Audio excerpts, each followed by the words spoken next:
तो बच्चों, मैं राधेश्याम पाटीदार। मैं क्लास 12th केमिस्ट्री की नई बैच स्टार्ट करने जा रहा हूँ। इसमें आपको क्लास 12th के सारे टॉपिक्स, सारे चैप्टर्स के बारे में सब कुछ क्लियर करवाया जाएगा और best perfect explanation and perfect notes आपको प्रोवाइड कराए जाएंगे और जो भी प्रॉब्लम्स आएगी उसका सॉल्यूशन भी जल्द से जल्द आपको इस चैनल पे दिया जाएगा। अब एक बात है कि क्लास 12th का मैं टॉपिक स्टार्ट करूंगा। चैप्टर 1 सॉल्यूशन का जो टॉपिक नंबर 1 है कंसंट्रेशन टर्म्स, वो मैं स्टार्ट करूंगा। लेकिन उससे पहले मैं आज इस वीडियो में आपको क्लास 11 का बेसिक जो आपको 12th में यूज होने वाला है वो आपको बताने वाला हूँ मैं। मतलब क्लास 11 के कुछ ऐसे टॉपिक्स हैं जो क्लास 12th में आपको अच्छे से यूज करने हैं, वो सभी आपको यहाँ पे दिखाएंगे। सबसे पहले जो टॉपिक आता है मोल कॉन्सेप्ट।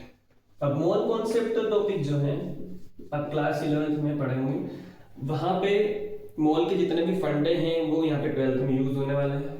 सेकेंड, आप वहां पे कंसंट्रेशन टर्म्स पढ़ रहे थे, कंसंट्रेशन टर्म्स। तो कंसंट्रेशन टर्म्स में mole fraction, mass percentage, molarity, molality, ये सारे कॉन्सेप्ट जो यूज होते हैं वो आपको 12th केमिस्ट्री के सॉल्यूशन वाले चैप्टर में यूज होंगे, चैप्टर नंबर 1 में। ओके, उसके बाद जो नेक्स्ट टॉपिक है रेडॉक्स रिएक्शन। नेक्स्ट टॉपिक है रेडॉक्स रिएक्शन। इस टॉपिक में जो भी ऑक्सीडेशन नंबर से रिलेटेड चीजें हैं, oxidation half reaction, reduction half reaction, जो कंप्लीट सेल रिएक्शन से हैं, वो सभी यहाँ पे 12th की इलेक्ट्रोकेमिस्ट्री में यूज होने वाले हैं। इलेक्ट्रोकेमिस्ट्री वाला चैप्टर जो आप पढ़ेंगे उसमें ये यूज होने वाले हैं। फिर नेक्स्ट जो टॉपिक है वो है इनऑर्गेनिक का। अब इनऑर्गेनिक के मैं बात करूं तो पीरियोडिक टेबल वाला एक टॉपिक आएगा।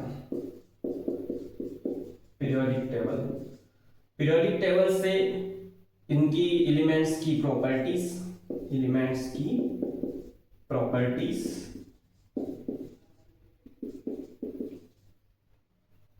एंड जो भी बेसिक पीरियोडिक टेबल के फंडेस हैं वो डी एंड ए ब्लॉक वाले चैप्टर में यूज होने वाले हैं।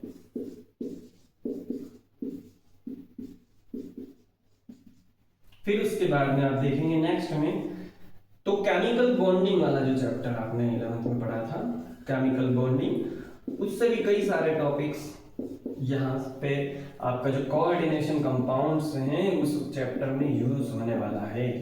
कोऑर्डिनेशन कंपाउंड्स वाला चैप्टर, स्पेशली उसमें बॉन्ड्स के सारे फंडे, MOT, geometry, hybridization, that's all, सभी केमिकल बॉन्डिंग के मैक्सिमम फंडे यहाँ पे आपको यूज होने वाले हैं।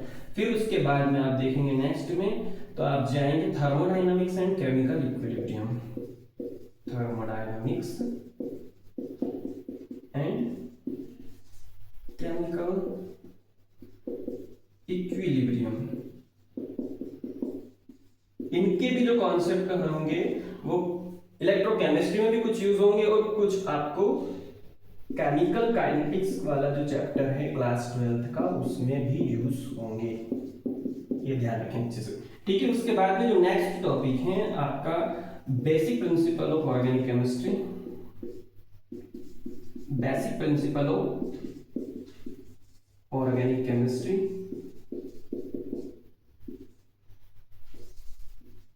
जिसमें आपने पढ़ा था आईयूपीएसी,